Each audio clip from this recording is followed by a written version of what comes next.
Épisode 88. Ce fut une folle course dans la nuit.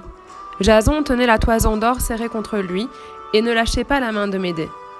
Partout, des soldats du roi Aétès se rassemblaient et faisaient route vers la plage. Mais Médée connaissait la région comme sa poche.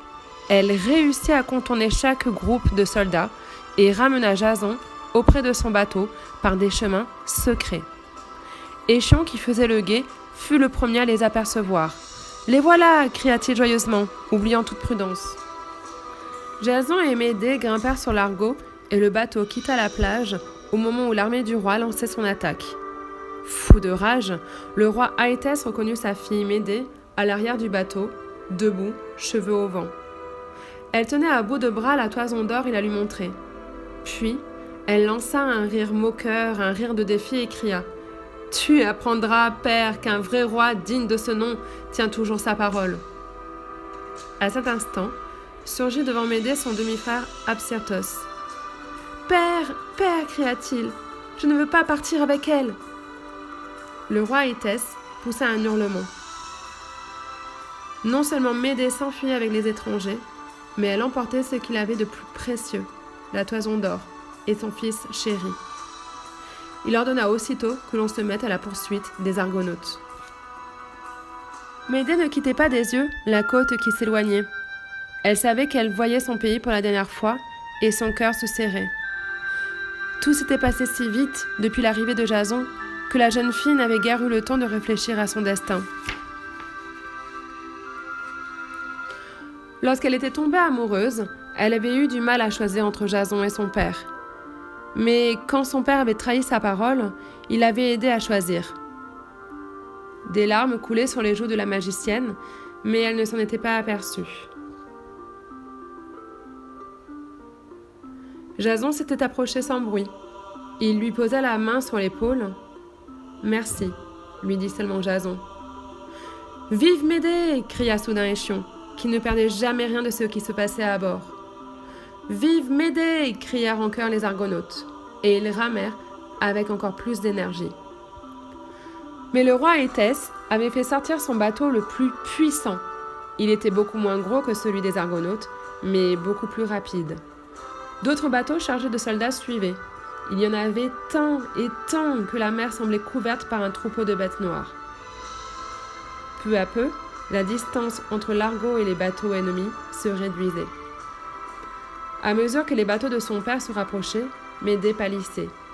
S'ils étaient rattrapés, c'était la mort assurée pour elle, pour Jason et pour tous ses compagnons. La panique l'envahit.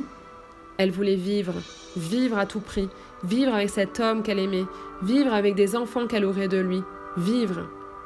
Une lueur de folie passa soudain dans les yeux de la magicienne.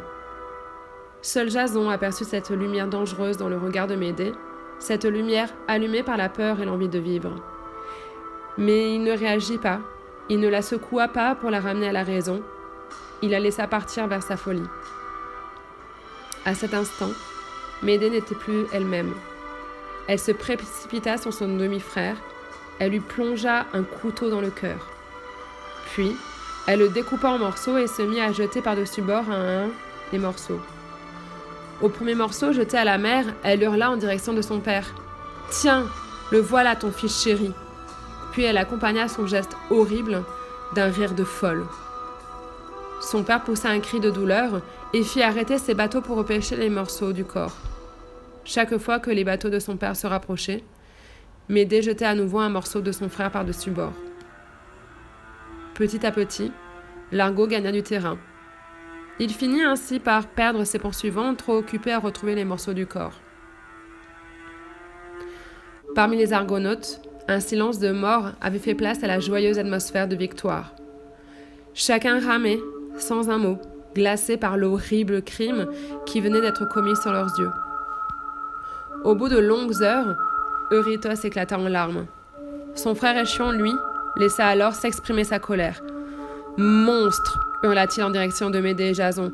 « Vous êtes deux monstres. Comment avez-vous pu sacrifier ainsi la vie d'Absyrtos ? Il n'avait pas demandé à venir avec nous. Il avait le même âge que moi. Et toi, sorcière, c'était ton frère. Toi, Jason, tu es lâche. Tu n'as pas retenu sa main meurtrière. Je refuse de raconter la suite de cette aventure. Que les dieux vous maudissent. » Médée gardait un visage traversé par la folie, mais ses yeux avaient retrouvé leur éclat normal. Elle répondit seulement « Sans cette mort, c'est toi qui serais mort. Nous serions tous morts, tués par mon père qui nous aurait rattrapés. » Jason baissait la tête, honteux. Il avait été lâche, il le savait. Cette femme les avait tous sauvés en se perdant elle-même. Car il n'imaginait pas que les dieux laisseraient un tel crime impuni.